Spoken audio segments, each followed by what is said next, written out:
So, are we live? I didn't hear anything. How's everybody doing? Can you hear me? Yes or no? Hello, hello. Thumbs up, thumbs down. Should I be able to hear myself? Sorry, guys. New studio. Hello. Oh, yeah. Here we are. How you all doing? This is David Singer, host of Gloves Off with David Singer. And I got to read a disclaimer first. The opinions of the host, guests, and callers are not necessarily the same as Community News Network Live or my employer. All my opinions are mine alone. So I want to thank everybody for joining us today. If you notice that we have a new surrounding, a new show, a new backdrop. We'll get into the reasons in a couple seconds. Otherwise, and we don't have a guest today, but we will have call-in callers. We will have guests that are calling in. So first of all, I'd like to welcome everybody to the show. In case you've never watched Gloves Off before, I'm David Singer, and this program addresses interviews with local politicians, charities, nonprofits located in South Florida. We are going to be broadcasting every Thursday at 4:00 from Coconut Grove. If you look at the backdrop, it's actually an office in Coconut Grove with a wonderful view. Later on during the summer, we'll probably pull up the blinds so you can see the bay. This program is unlike any other program you've ever watched on either TV or the web. I'm planning on asking serious and detailed questions, and if I feel like my guests are trying to circumvent the truth, I will hold them accountable for their answers, and I won't let them just fluff them off. We've moved broadcasting from community newspapers in South Miami to Coconut Grove over the past couple months for various reasons. I'll get into the story because numerous people have called me after I pulled my show from community newspapers, and I believe they deserve an explanation. The explanation is a little over a year ago, after I lost the election in Palmetto Bay for my council seat, I was approached by the owners of community newspapers, both Michael Miller and Grant Miller, to be involved in a weekly broadcast to discuss South Florida politics and charities. The podcast over the year was extremely successful, and the actual numbers, it was the number one program on community newspapers, receiving 3,000 to 5,000 views each Thursday. I was paying, it was not free. I was paying an average of $150 to $200 per week to ensure my program reaches as many residents in South Florida as possible. Currently, other hosts on the community newspapers are getting a viewership of around 800 to 1,000 views. So I was blowing everybody basically out of the water compared to previous hosts or hosts that were working out of community newspapers. The issue and the main reason I left is due to Grant Miller, the president of community newspapers. He was trying to curtail and squash my freedom of speech on various subjects. Let that sink into your brains for a few minutes. A publisher of a local newspaper trying to limit freedom of speech on a program that I was paying for. It was unacceptable to me. It was unacceptable to the people that have been on my show. It was unacceptable to my family and my friends. Apparently, Grant Miller must have mistaken himself for Comrade Putin, without, of course, the invasion of Afghanistan, of course. Funny that First Amendment means nothing to the president of a local paper. Due to some strange and unnatural relationship Grant Miller has with Councilman Steve Cody of Palmetto Bay, Grant Miller insisted that he wanted me to stop talking about what was occurring in the village of Palmetto Bay. I could not do that because under Mayor Karen Cunningham's leadership, the village is a mess and in worse shape than prior to its incorporation. She's been a disaster of epic proportions, and the more will be discussed on her ethics and morals over the next couple months, considering she's running for re-election in November. For those who don't know who Steve Cody is, he is the Palmetto Bay councilman who was disbarred or suspended as an attorney. His house is about to get foreclosed on since he hasn't paid his mortgage in 8 years, while voting on the largest tax increase in Palmetto Bay history. He's been arrested for breaking the law. He's attacked my 14-year-old son through Facebook has lied about my health and is basically a pathological liar. Steve Cody is not a good man. Steve Cody is psychotic. It even gets worse. After Grant Miller found out I was preparing my own network and show, he started ranting and raving to good friends of mine about how he's going to sue me and or my employer if I mentioned his name or the name of the paper on any of my shows. Once more, let's remember Grant Miller is the president of what many people consider a dying industry. All newspapers have been dying over the last 10 years, both in ad revenue and readership, but that's for a different show. As far as Grant Miller suing me, I say right to the cameras, game on. Let's go. So the next question is, why does Grant Miller want to stop the truth from coming out about Steve Cody, Mayor Cunningham, and the rest of Palmetto Bay Council? It's easy. The fact is that Grant Miller doesn't write all his articles that he signs off on a newspaper. Steve Cody, along with a couple of other friends that I know, are Grant Miller's ghostwriters. In fact, Grant Miller probably would have ended up as a janitor in a restaurant bathroom if it wasn't for his dad and his brother, Mike Miller, running the newspaper all these years. And that's not a slight on janitors. Anyone who knows Grant realizes he's basically a semi-lovable clown, but there's very little upstairs. So he needs as much help as he can from his friends and family. He's a complete opposite from his brother, Mike Miller, who basically has been running community newspapers for over 20 years. Mike was a very respected individual in our community and has been saddled with his brother for years. Enough about Grant for a while. He'll be discussed later on the show. In regards to Gloves Off and the community newspaper, I, along with some good friends, have been working to build a podcast website with numerous interview shows where the hosts are not charged, unlike my former situation for their shows. We are looking for topics that are interesting, dynamic, and engaging for our viewers, and the airtime will be given absolutely free. We are currently broadcasting on Facebook Live, Twitter, YouTube, but we will be picking up new broadcasting venues shortly. Community News Live mission and business plan derives income from advertising revenue, not from hosts that bring exciting and interesting content. We will cover all municipalities in Miami-Dade County with the focus on Palmetto Bay, Pinecrest, Cutler Bay, South Miami, and Gables, including unincorporated Dade County. We will heavily follow and focus on local elections and also be addressing national and statewide issues that affect our local residents. Guests that are lined up in the future include the mayors of Pinecrest and Cutler Bay, the owner of Pink Floyd Restaurant that the village basically shut down after giving permission to open on 168th Street in Old Cutler, a couple of Miami-Dade commissioners who want to be on the show, and prior Mayor Gene Flynn and Ed Silva, and other special guests. There is so much to discuss in a disaster village we call Palmetto Bay, from ongoing litigation that has been spearheaded by Mayor Karen Cunningham, including 3 or 4 lawsuits such as the 87th Avenue Bridge, where the village has brilliantly decided to sue Miami-Dade County at taxpayers' expense after the village attorney informed the council it's a no-win situation, including zoning litigation on the prior FP&L Luxcom property, to the upcoming zoning litigation brought about by the village Palmetto Bay Village Center. The village is in a complete mess and has led taxpayers footing the legal costs created by the present mayor and the council. Way too much information for me not to be allowed per Grant Miller to disseminate to the general public. The viewers who are watching will be able to reach me various ways.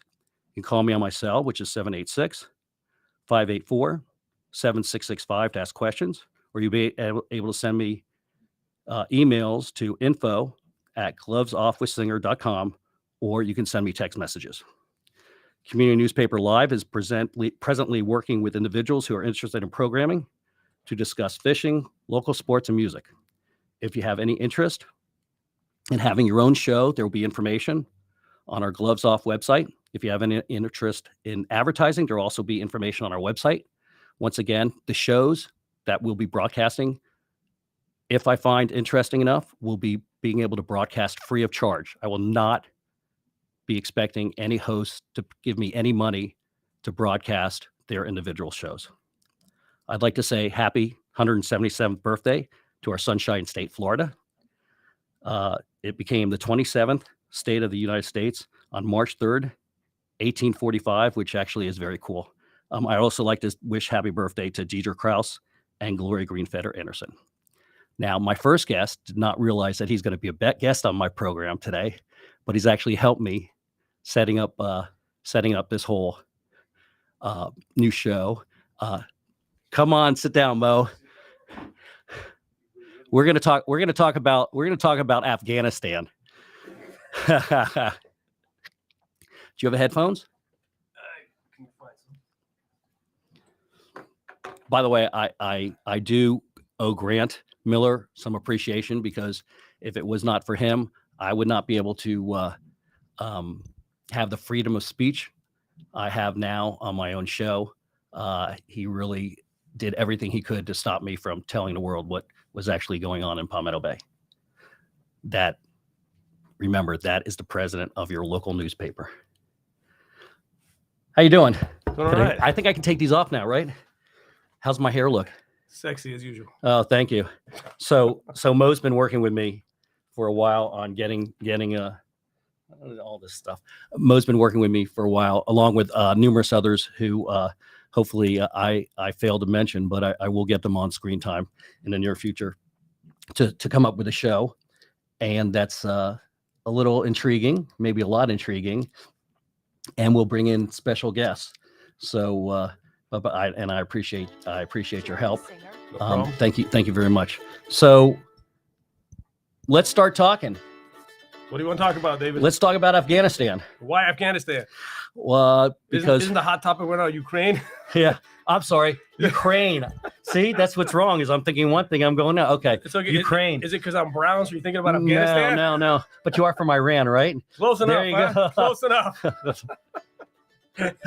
You probably didn't want to talk that loud Okay. in the microphone, but that's okay. Sorry. We're good. So, you and I have been talking today about the invasion and basically how crazy it is, and our hope and prayers go out to the Ukrainians, and basically that this is the first time, I guess, since World War II that anybody's actually had a war in Europe. So it's tough. It's tough to ignore it. I find myself watching more live footage than anything else in the last couple of days. I sympathize with the folks. Sometimes it's tough to forget all the freedoms and luxuries we have in this country.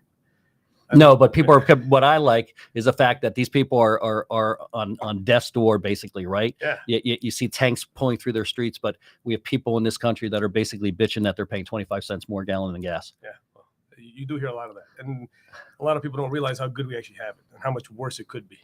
So those are people that probably have not left this country, right? Yeah, that's definitely So true. I talk to those people all the time, and I'm like, okay, so have you ever been to X country, Y country, or Z country, right? Because I've been in countries where people are basically living in these shanties, right? They're cardboard boxes that are sitting there on the side of the street. And that always kills me, where somebody goes, oh, I got to pay another 50 cents for a gallon of gas. I just don't understand that train of thought. People don't understand in this country how lucky they really are. No, it's tough. And I think you need to look outside. For those of you who've traveled outside to a lot of other countries, it's easy to come back and realize how good we have it, and to remember how lucky we are. And I do sympathize for the folks over there. I'm excited to hear that they are standing up for what's right. I think I'm glad to see that there's a lot of brave folks out there who do support it.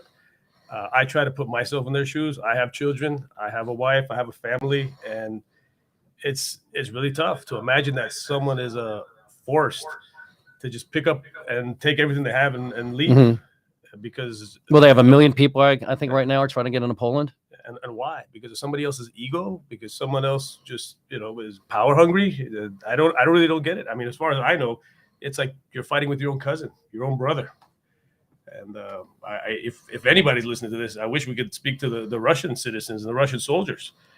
And in today's day and age, like David said, is who has the right, or who even has the intestinal fortitude to go out and take another human life for no reason?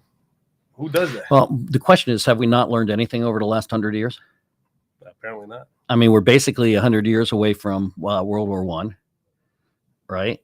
And close to World War II starting in 37 or 38. So we're close to 90 years there, 95, 85 years there. And it's just amazing that through all our advancements and gains in knowledge and technical and just medicine that we still have to go back to invading countries to prove our superiority. Yeah, that's trust me, I can't even imagine it. I couldn't even believe it when it actually happened.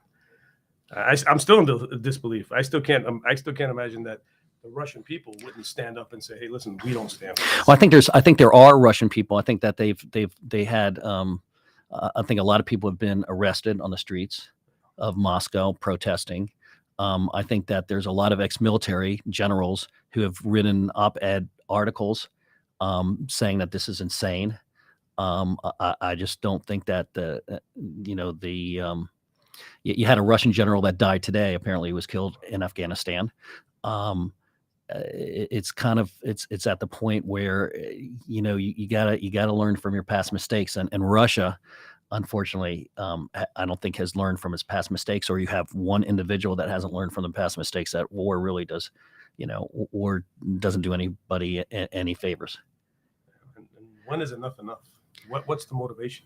How much more land? No, I don't think anybody knows what the motivation is right now. Does anybody know the motivation? Yeah. I'd like to find out. I still can't, and I've tried to do some research, and I still haven't gotten a clear answer on what really is the motivation. Maybe he wants to build. I mean, the only thing you hear and I hear is that he wants to build the Soviet Union back up, but that's not going to happen. But at what expense? I mean, are we still okay with killing innocent folks just for our own egos and just to claim territory? I mean, does anybody understand we're like one world now, that there's no such thing as the no, and there's especially since everything is interchangeable. All the supplies, and all the goods go from one country to another another, which didn't happen back in the early 1900s. We all kind of need each other nowadays. Yeah. We all rely on each other, so that's why it's just not logical to me. I just don't understand why somebody would do this. So if you were, so what would you do? Have you thought this far? What would you do if you had the ability to stop it? I would stop it. How would you stop it? I mean, how if you were president of the United States, what would you do? I mean, you don't want to start militarily, right? No, I don't think killing anybody or I actually sympathize with the Russian soldiers. I think unfortunately. Oh no, and yeah, I heard that a lot of them are defecting actually. I mean, I don't know. I mean, you can't. When you listen to this program, or you listen to CNN, or you listen to MSNBC, or Fox Network. I mean, you're not 100% sure what's the truth and what's not anymore, right? Because there's really that the truth is not black and white. Lately, the truth is extremely gray. Well, the truth is that no child deserves to die. That's the truth. That's the funny thing. The irony of us, there's a lot of truths, actually. The truth is that innocent people don't deserve to die. Folks that don't have a political agenda, folks that are just trying to make a living, going to work, going to school, they don't deserve to lose everything. And nobody should have the power to go there and take that away from them. So I think that is a truth. I think we try to always look for these big, complex solutions when the simplest answers are usually the correct ones. And why, as a child who's innocent, who has never done anything wrong to anybody, should go through this type of suffering? Well, I think one of the things that they should do is kick Russia off the, and I don't know if they have the ability to do this, but kick. No, well, they've done that, but kick them off the permanent council, the Council of the United Nations. They have a permanent seat that's on the council of what I think it's 7. I think it's 7 countries, and they've been on that permanent seat for since World War II. I think they got to go. Yeah, well, I think it's part of the nuclear power agenda where they need to keep. Well, there's a lot of countries There's a lot of countries. Nowadays, I mean, you have India, you got Pakistan, as far as we know. You got Israel, although Israel's never admitted it. You got U.S., you have France, you have England. I mean, we got enough nuclear weapons. I think I read once that to blow up the world 8 times. Well, I think that's pretty much enough. I never understood that either. All this money, all this time, all this energy that gets wasted on blowing each other up. Right. I mean, how many more nuclear weapons do we need? How many more times over? You're going to put the head. Hold on. I have a guest caller who's calling in. You want to put the headphones on? Can we hear Gene Flynn? Can you hear me? Can we hear you, Gene? I'm listening to you only off my phone. I want to prevent any reverberation there. How you guys doing? We're good. Congratulations on your first show. Hey, I guess let me just start this off in the vein of. Hold on, wait. Can people hear? Infamous Oh, okay. listener calling in. Hold on, wait. I'm being told. I'm sorry. This is new, so I'm being told what to do. It's. You gotta take off the speaker. Oh, it's on speaker. Okay. How about now? Can you hear? Now it's better. Oh, okay. I got 2 thumbs up. Sorry, guys. Can you hear me now? New place, new technology. Great view. So yeah, you're. Have you met Mo? Hey, Gene. I don't even notice, Mo. I'm looking. All I see is the water behind you there. It's a beautiful South Florida day. Yeah, it is actually really nice out here. Yeah, no offense taken. So Gene was supposed to swing by today, but Gene's in. I think Gene's in Gainesville, right? Tampa. Okay, Tampa. Tampa's better to be in than Gainesville. And so, how you doing? Well, today's been a busy day. I can get out of the office, but I can't get the office out of my day, which is a good thing. Busy day, settling cases, working out some deals on things. It's a great day to be a licensed attorney and being able to help people with their insurance issues. So, primarily that's what I've been doing. It's a lot of insurance litigation, whether it's employment, whether it's home insurance, first party insurance, or dealing on the behalf of companies having issues with insurance. That's what I've been doing. But today was a little bit of family day, but I love getting those phone calls about whether I'm interested in settling cases. So it's been a lot of pulling over, a lot of working from the laptop, just like your show there today, where you've got all that new technology. Our offices nowadays are really where we are. Yeah, we're. I'm actually really happy to have the technology because it's a huge advancement from where we were when we were at community newspapers, because I can actually get people to call in. I see there's some comments under chat. Gina, if you can see where that says chat, I think people are sending me comments up on top. Well, I'm excited to looking right now. I'm actually looking at your show off the YouTube. I was kind of curious to see how you were going to play on that. So let me adjust my computer and go back over and take a look at the at the Facebook Live thing. I do notice there's a little bit of a time delay that you'll have to account for. But I can't think of anybody needs a dump button more than you. Wait, first of all, number one is this is not radio, so I will not be using a dump button. We will have some sound effects eventually, so I can push a little button and have sound effects. But that comes in the future. As Neil Rogers used to have his sound effects, David Singer wants to have his sound effects too. If everybody remembers Neil Rogers. So I appreciate you calling in. Hey, I'm looking forward. Even my late mother enjoyed Neil Rogers. So, Mo, do you remember who Neil Rogers is? I remember the name. Oh, Yeah. See, Mo was not a Neil Rogers fan, which I was. I am absolutely looking forward to you coming on in the next couple of weeks and us getting into the nitty gritty in Palmetto Bay and the mayor, Karen Cunningham, who announced that she was running again for mayor. I guess yesterday came out, which will be a complete disaster in Palmetto Bay.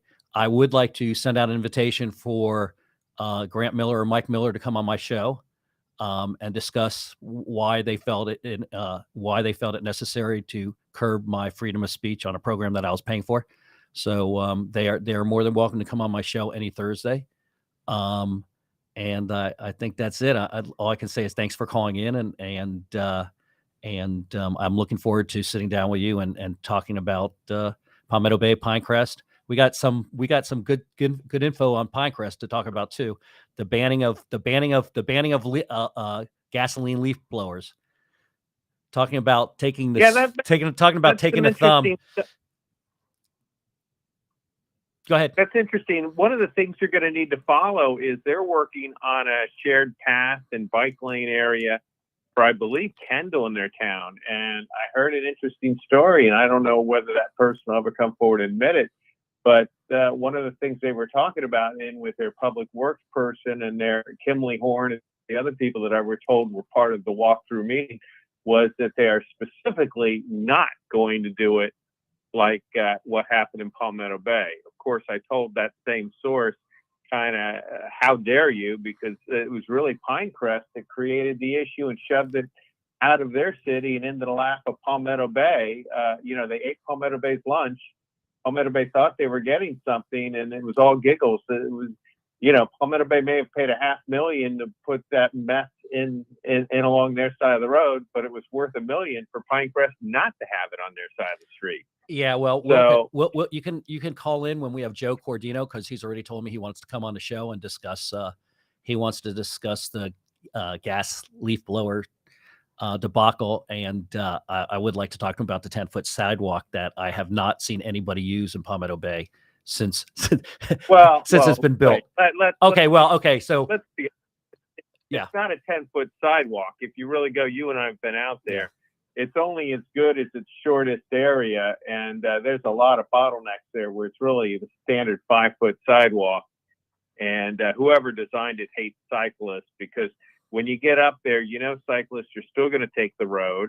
They're allowed to take the road by the law, and not just part of the lane. They are entitled to take the lane, and they're going to be forced to. And you get to the area now where they have all this curbing put in close to the shopping center there. If you go back and look at it, you're down to a lane with some hard curbs on the left and right of that lane. So you put a bicycle in there, you're not getting around them or her at all. They're not going to be using the sidewalk if there's anybody on it, because first of all, cyclists of any speed are not going to be able to navigate the twists and turns they put in there. I mean, it'd make an exciting roller coaster, but as far as a transportation usable amenity, it was designed by somebody who hates cyclists. That's the only thing I can say about it. Nice.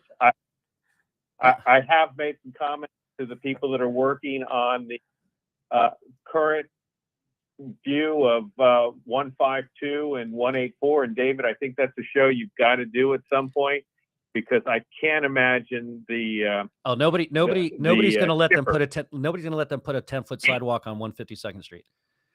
I can see especially when you've got a historic, Magawood residents will be up in especially arms. when you've got a historic coral rock wall in areas. You're not taking that down. I just don't think people want to see that tree chipper go down 152. And believe me, that's not nearly as happy as that sounds. No. To see those trees go. So there's a lot of issues. And that's unfortunately one of the things where I really disagree with a lot of the people that are sitting on the dais right now, is the fact that, we had a lot of town hall meetings. David, you were part of those. You remember before you were elected, you and I knocked heads on a lot of things, but you always got a voice. And unfortunately now in Palmetto Bay, they look at anybody that has a difference of opinion as being divisive. And I think that, I don't look at it as divisiveness. I look at it as diversity of opinion. And sometimes as then council member Dr. Ed Feller once said, through discomfort comes movement, which was one of the greatest political statements ever made by a gastroenterologist. Think about that, David. Well, you and I'm specialize in going to that. let you go, but you and I both know that there's 5 people on the council right now, and none of the 5 should be actually on there. I mean, we got to change. We need to change. Was more open dialogue, some actual town hall meetings, that there were input before things were put into the legislature, and that people really asked for the level of service. And I think one of the things that really you need to talk about is the fact how their code, they say they reduced it, but now they've got a variance-based code, and you look at what's going in through variance now, and there's absolutely no certainty as to development in Palmetto Bay. They're even got a thing coming up to where they're going to be trying to reduce the fees of the variance for homeowners. Well, how about we try not to have variances for homeowners? What they're basically saying is their code they have isn't fair, and you live next door to a vacant lot, you can't read the code and know what's going to go in there, because everybody's going to get lawyered up and see what they can get out of the council. But we'll talk about that when the time is right, David. And we'll hit all the lawsuits too. When Mo's not sitting next to me going, what the hell are you talking about, Palmetto Bay? I know nothing about Palmetto Bay. Well, congratulations on the show. You're always going to have a little bit of technical work to do on these things. I'm excited for you. Great view. I tell you, if I'm sitting in that chair to your right, I'm going to have a hard time facing the camera and not looking out at those boats. But yeah, it's great, isn't keep on it? going. Well, that's why we put the curtain down, because of the boats, and everybody's looking at the water instead of looking at me babbling. Anyway, thanks for calling. may that be your only distraction as opposed to all the distractions they employ in the village. But anyway, good luck, and I look forward to meeting with you all. Thanks for calling in. Appreciate it. Safe travels. Nice to meet you, Gene. Bye. All right, talk to you all later. The ex-mayor of Palmetto Bay, Hello, Mr. Gene Stewart. Flynn. Mr. Gene Flynn called in to say hello, and I appreciate that. That means that my phone is actually working, which is, thank you very much. I appreciate that, which is great because we had a phone at the venue I was at, and it never worked properly. Anyway, so I got I got one text that says March is Women's History Month. It's amazing I can actually read this, right? Will you have any influential people, women on your show? Yes, I'd love to have an influential woman on my show. We're working on it right now. I'm trying to get, there's a sitting Miami-Dade County Commissioner who I'd like to come on the show and I thought you were bringing on the mayor Palmetto Bay. of Miami. Oh yeah, I could call Calva. Yeah. She only come on if I have a check for her. No, I'm just joking. Is it time for her to run for re-election where she's asking for checks yet? Too soon. Well, no, this is election year, right? There's going to be a lot of people. There's going to be a lot of politicians that want to get their message out. Yeah, so I that's mean, true. I'm open to. It is time. I'm open to interviewing anybody. I mean, it's a 45 to hour program. If they want to come in for 15, 20 minutes to talk to me, I'm more than happy to talk to them. But I mean, they can't get away with giving political speak. I can't deal with political speak. You got to give me your real opinion. If they have the courage to face you. I'm sure they have the courage to face me, but they got to give me their real opinion, and they got to give the opinion. What's more important, they got to give the residents real opinion on why we should vote for them. I think it's a good point. I think most of the time people are fed up with all the lies these days, and they can read through majority of. Let's half truths. Yeah, well, I think people know nowadays.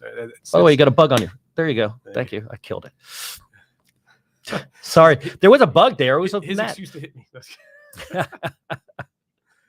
This is great. I didn't think I'd like these headphones, but I really like this. This is good. I can actually hear myself. This works out really well. So we were talking about Ukraine or Afghanistan. No, we weren't talking about Afghanistan. You know, we were in Afghanistan and Iraq for so long that just seems to come off your tongue like so much easier, right? But does it ever end? Is the question? Is there going to always be something? Some invasion, some. Yeah, you know what? I feel like it just perpetuates consistently. But what do you do? Okay, what do you do? Okay, you have terrorists that are operating out of 2 or 3 countries that basically, they're risking. The terrorists are risking lives of Americans and other innocent people. I mean, you got to do something, right? I'm not a hawk, but I do believe in protecting, right? I happen to like the drone strikes because when you have a drone strike, you're not putting any American military. Yeah, but are we talking about Afghanistan specifically right now? We're talking about Afghanistan. We're talking about, look, you can talk about Afghanistan. You can talk about Iraq. You can talk about some of these countries that you can talk about Syria. Yeah. You don't think that's a breeding ground for terrorists? But my question is, or extremists? But in the long term, are these actions actually causing more terrorism and causing more hatred? I'm not denying that the problems aren't there. What I'm questioning is whether or not these solutions are actually effective, or actually causing long-term ramifications. It's making the situation worse at the end of it. It's the old adage of, if you come and you beat up my brother, right? I may not have any problem with you, but now I got a problem with you, kind of mentality. Right? Okay, but the only way to get around this is education. Okay, so if you're not allowed to educate these people in the countries, they're gonna. I mean, I hate to say this because I'm gonna catch shit, but you're gonna sit there and you're gonna grow religious zealots, correct? Okay, or political zealots. So unless you get in there and you can sit there and basically educate the populace, which nobody really wants to do. No. Okay. What they rather do is spend money on weapons. I mean, if you took the military budget for all these countries and instead of say we're going to use the military budget and we're going to sit there and we're going to educate, we're going to feed, we're going to clothe people, they're going to be living in a better situation than they are now, and they probably will, reduce the tendency for violence. Well, yeah, you got to give them something to lose. I think that's the majority of the problem, is that they have nothing to lose. They have nothing to hold on to, and it drives them to these radical decisions, these radical movements. But I agree with you 100%. I think education is the key. I mean, and it's also you see what's going on, and you see these people starving to death. I mean, there are people starving to death all over the world. There's people there's people starving to death in the United States. Yeah. I mean, and the fact of the matter is, you really gotta, there's a hierarchy of needs. Did you ever take that hierarchy of needs? Maslow's hierarchy Yeah, of he needs. needs. Yeah. So the hierarchy of Physical, needs, yeah. like roof, Yeah. education, food. I mean, you got to meet some of these people's hierarchy of needs, or you're going to get reactionary violence. Yeah. It can't get any worse. But by the way, I am neither a Democrat or a Republican. Okay, everybody. So I know I'll get all this crap because everybody used to think I was a Republican and everybody thought I was a Democrat and all this. I don't like either party. I don't like extremists.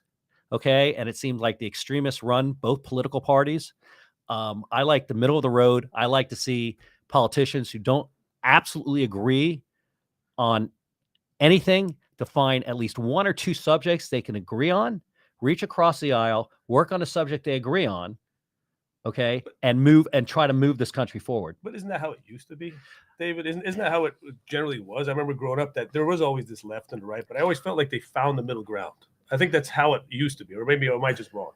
I don't know. I was young back then, but I always thought that one of the people that reached across the aisle was in Reagan's administration, right? Because that's the last one I can remember where they reached across the aisle and they were willing to work together. And the fact that I remember him having a big jar of jelly beans in one of his speeches, which I always thought was fascinating. I don't know why he had the jelly beans there. Somebody should actually write me an email and tell me, but there were jelly beans his presentation was very enlightening. But do you think that maybe there's not as hard right and hard left as people think, but it's just no, what the media covers majority of the time? I think I think that the hard right and the hard left are basically what are destroying this country right now.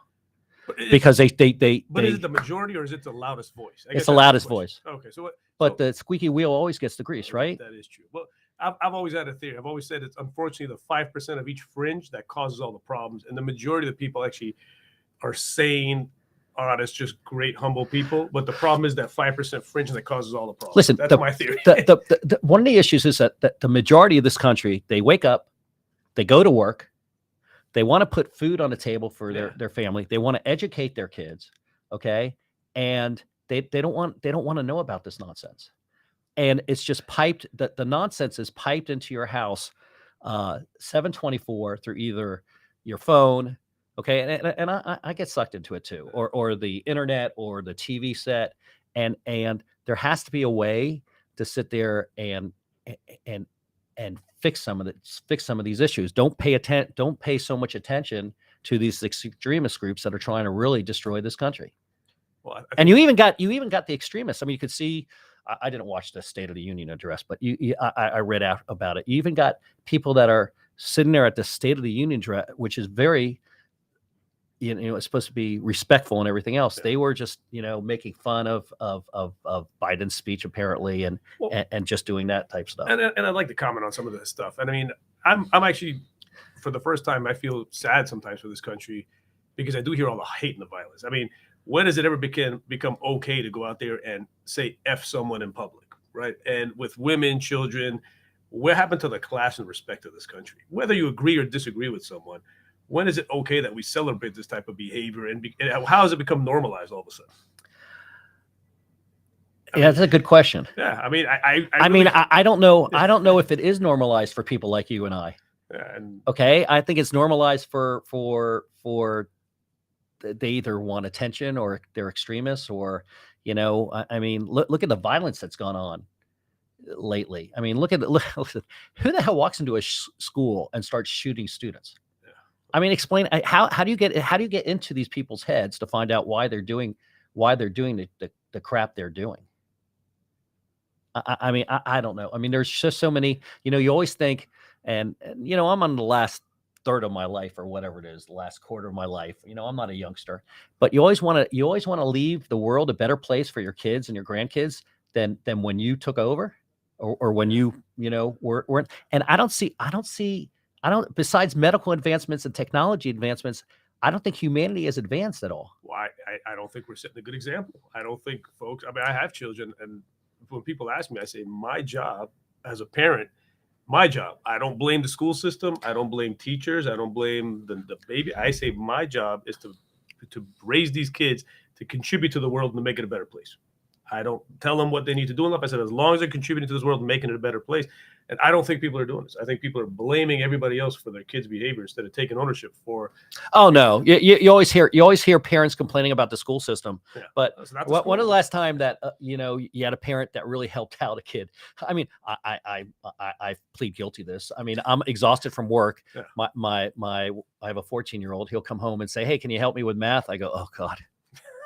And I'm a CPA. It should be easy, right? I think in your case, it's because you have to relearn that math. so Yeah, you I don't know. wanna take the Well, time. no, but you know what I'm talking about, right? Yeah, you're tired. So, I mean, history, at least I don't have to read history books because I'm pretty, history buff. yeah. I mean, I'm a history buff, but math, I'm like, oh, can't we just get you a tutor?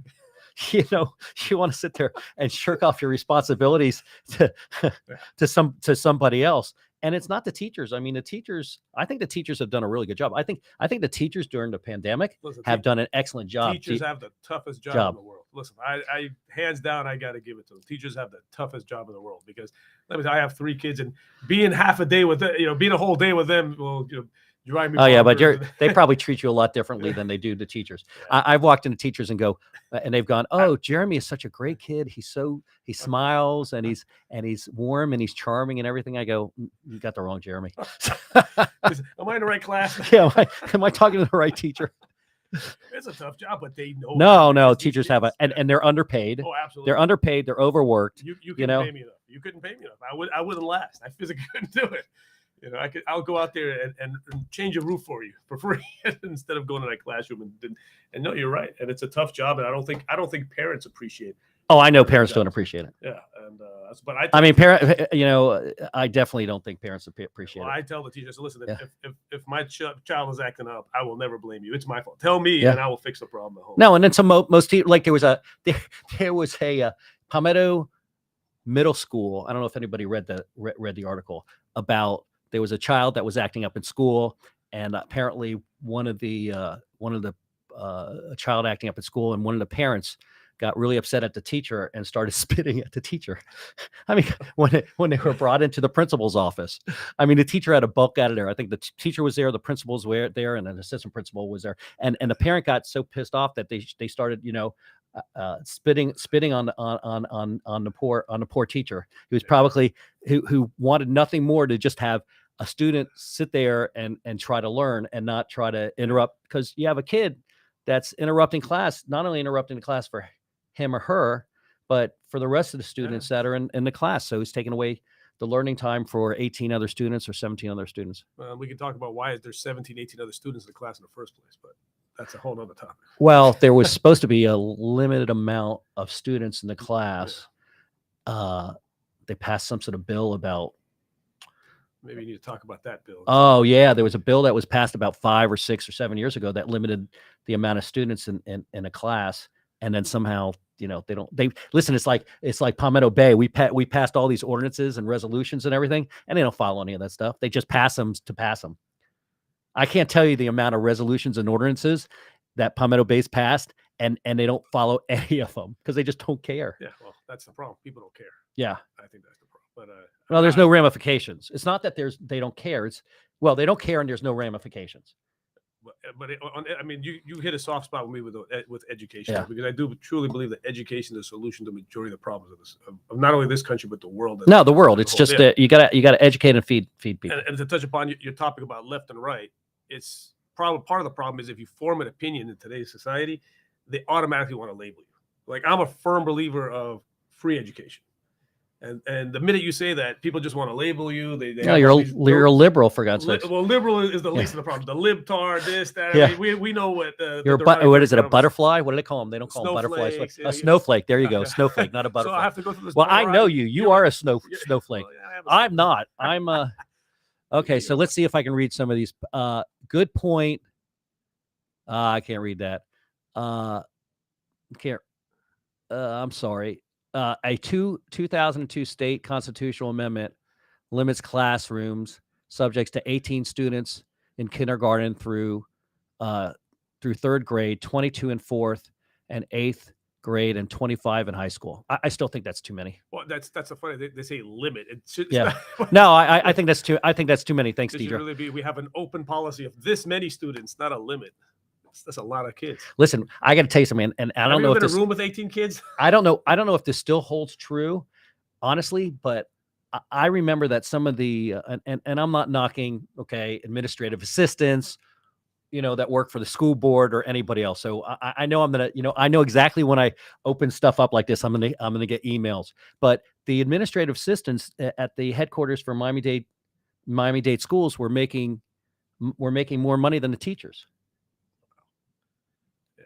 I mean, go figure that. Go chew on that for a while. Yeah, that's tough. I mean, listen, you can't pay people minimum wage, okay, to sit there and to teach our students, Well, and then expect our students to be able to Yeah, but have a higher. let me rephrase this. It's to secure our future. That's right. Yeah, it's not to teach our. Oh no, it's to It's secure. our Yeah, future. these are the This is ones the that are future. going to be supporting me when I'm in a nursing home. For Yeah. God's sakes, okay. I mean, it's an God knows how investment. long I'm going to last in a No, nursing it- home, but I mean, It's an investment. That's why Yeah. anybody that doesn't believe in free education, to me, it doesn't make any sense, because to me, it's investing in our future. the United States. Listen, you can look at all that. You can look at on the internet, and they have a list of like all the countries with better education in the United States. The United States is not one of the best educated populations there are. According, I don't know how they meet I don't know how the criteria is met or anything else, but if you look at it, we're lacking. We may be the number one power in the world, but we are lacking on education, and we're also lacking on medical. We're also lacking on medical. Oh, I got a phone call. Hold on. Lacking on medical and David Singer, thanks for calling Gloves Off. Hello. Hello. Hi, this is David Singer with Gloves Off. Hi, it's Deidre. Hi. Can I help you? Who is this? This is David Yes, Singer. I'd like to talk to. It actually isn't. I know he's live right now, so I am I'd like live. to talk to him about. That's me. I answer my own phone. I am live. Really? Teacher, Well, I'd It's- like to talk about how, if you're talking all about school boards and the class sizes, I think it would be great to have Christy Fraga on as your next guest, who is a school board member who is running for Doral mayor. that's fine with me. Sign her up. I'd love it. Well, I think it's a good point. You're talking about how, there's so much going on with COVID and children still in schools. And she knows all about that. And she, outside of Palmetto Bay, if we should, for a moment, get outside of that, Doral is a whole big place that's untouched on your show. All I can say is have her reach out to me, and I'm more than happy to put her on my show. I'd love to have her on my show, especially since she was on the school board. Awesome. Okay. Perfect. That- And Mo, great job. Mo, great Impromptu job. guest. Thank you, Deidre. Thank you. Thanks, Deidre. No problem. Have a great birthday. Thank you. Oh, there goes Deidre. She's off. See, we're just getting into this phone thing and an email. So once again, if anybody wants to email me, I can read your email, and we can talk about other projects. I'm supposed to make this longer. Oh, look at that. It's on the screen. Oh, okay. See, there you go. You can call me on the screen. Thanks. So I think that's it. I think that pretty much, the show will run from 45 minutes to an hour. We're going to have a lot of interesting guests. If you know any guests that would be interested in being on the show, there's my cell number. You can call and leave a message on my cell. One of the things that I used to do on the show is give the chicken shit award out. And we're going to follow that practice. And my first chicken shit award of the year goes to Grant Miller and Putin. Okay. For basically the same reasons. Not doing the right thing. Not doing the right thing and limiting freedom of speech. Because if I was actually in Russia right now, and I was commenting on Putin Comrade Putin, I'd be probably killed. Unlike being on community newspapers where they just basically told me that I couldn't talk anymore. I'd probably prefer the latter. So. Oh yeah. So this is my chicken shit award. It goes out to Grant Miller, and it goes out to my buddy, comrade Vladimir Putin. By the way, he did send me a check to kill you now. Oh, there you go. At least So anyway, so the chicken shit award will be given out every week to the person I think who's doing the stupidest, nonsensical type thing. I hope you have a lot of chickens, David. I got a plastic chicken that lasts forever. And hopefully we'll give it out less and less because people will actually get some common sense. Anyway, I appreciate everybody tuning in today. Thank you for everybody who worked on getting the show up and running. I appreciate it. It's been about 2 months since I stopped broadcasting, and it took a while to get all the equipment in to start programming. And if you want to, like I said prior, if you want to have your own program, you're more than welcome to call me or text me or email me with an idea. We will be having a lot of programs since I incorporated Community News Network Live, and we'll be running programs out of my office. So thank you, everybody. Thanks for tuning in. Thanks for having me, David. I really appreciate you being here because it would have just been, I would have been like, who was talking to an empty chair? There was somebody who was talking to an empty chair at a political rally. Do you remember? You don't remember that story? No. Clint Eastwood. Oh, Clint Eastwood was talking to an empty chair. Clint Eastwood can get away with. Yeah, I know. Yes, Clint Eastwood. at a political rally, which I always thought was pretty funny too. So anyway, thanks again.